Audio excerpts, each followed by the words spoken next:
একটি ছোট ফুটবল, একটি অসম্পূর্ণ স্বপ্ন এবং চিকিৎসকদের সেই হতাশার কথা। তুমি হয়তো আর কখনো স্বাভাবিকভাবে বড় হতে পারবে না, কিন্তু ইতিহাস তো সাধারণ গল্প দিয়ে লেখা হয় না।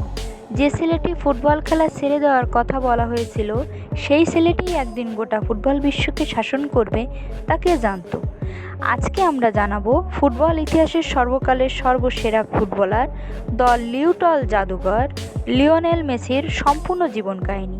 তো স্বাগতম আমাদের আজকের ভিডিওতে আপনাদের সকলকে। 1987 সালের 24শে জুন আর্জেন্টিনার রোজিও শহরে জন্ম নেন লিওনেল আন্দ্রেস মেসি। বাবা হোর্হে মেসি ছিলেন স্টিল কারখানার শ্রমিক, আর মা সেলিয়া ছিলেন পার্ট টাইম ক্লিনার। আর্থিক সংকট থাকলেও পরিবারের ভালোবাসার কোনো কমতি ছিল না। মাত্র 5 বছর বয়সে স্থানীয় ক্লাব গ্রান্দোলিতে মেসির ফুটবল যাত্রা শুরু হয়। এরপর যোগ দেন নিউ অরলিন্স ওল্ড বয়েজে। কিন্তু মেসির বয়স যখন 11 বছর, তখন তার জীবনে নেমে আসে এক ঘোর অমানিশা। চিকিৎসকরা জানান মেসি গ্রোথ হরমোন ডিফিসিয়েন্সি রোগে আক্রান্ত, অর্থাৎ ওষুধ না দিলে তার শারীরিক বৃদ্ধি কমে যাবে। এই চিকিৎসার খরচ ছিল প্রতি মাসে প্রায় $900, যা বহন করা মেসির পরিবারের পক্ষে অসম্ভব ছিল। আর্জেন্টিনার কোনো ক্লাবই এই খরচের দায়িত্ব নিতে রাজি হয়নি। যখন সব আশা শেষ হয়ে যাচ্ছিল, তখন ঠিকই দেবদূতের মতো আবির্ভূত হয় স্প্যানিশ ক্লাব বার্সেলোনা। 2000 সালে বার্সেলোনার স্পোর্টিং ডিরেক্টর কার্লোস রেকাস মেসির অবিশ্বাস্য ড্রিবলিং দেখে মুগ্ধ হন।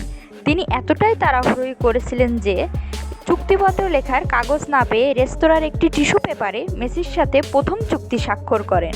বার্সেলোনা মেসির পুরো চিকিৎসার খরচ বহনের দায়িত্ব নেয় এবং 13 বছরের মেসি তার পরিবার নিয়ে পাড়ি জমান স্পেনে। বাকিটা কেবল ফুটবল ইতিহাসের সবচেয়ে সোনালি অধ্যায়। 2004 সালে মাত্র 17 বছর বয়সে বার্সেলোনার সিনিয়র দলে অভিষেক হয় মেসি। গুরু হিসেবে পান কিংবদন্তি রোনালদিনহোকে। এরপর আর মেসিকে পিছনে ফিরে তাকাতে হয়নি। বার্সেলোনার হয়ে টানা 17টি মৌসুমে মেসি জয় করেছেন 10টি লা লিগার শিরোনাম, 4টি উয়েফা চ্যাম্পিয়ন্স লিগ, 7টি ব্যালন ডি'অর, পরবর্তীতে মোট 8টি এবং একক বর্ষে সর্বোচ্চ 91টি গোল করার পর অবিশ্বাস্য বিশ্ব রেকর্ড করেন তিনি। বার্সেলোনার জার্সিতে 778টি ম্যাচে 672টি গোল করে মেসি নিজেকে নিয়ে যান অন্য উচ্চতায়, হয়ে ওঠেন ক্লাবটির সর্বকালের সেরা খেলোয়াড়।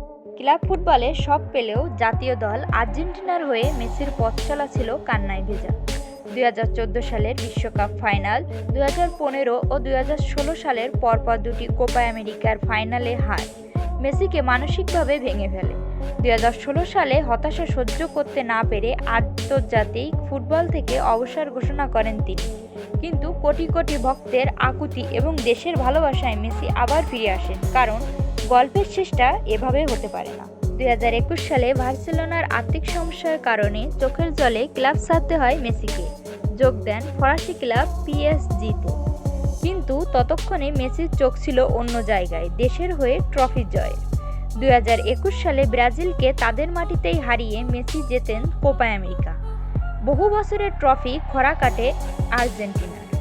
এরপর আসে সেই ঐতিহাসিক ক্ষণ, 2022 কাতার বিশ্বকাপ।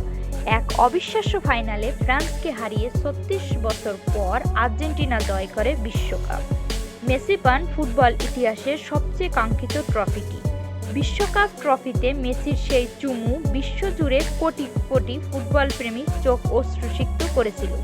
বিশ্বকাপ জয়ের পর 8 নম্বর ব্যালন ডি'অর জিতে মেসি পাড়ি জমান আমেরিকার ইন্টার মায়ামি ক্লাবে, যেখানে আজও তিনি ছড়িয়ে যাচ্ছেন ফুটবলের জাদু।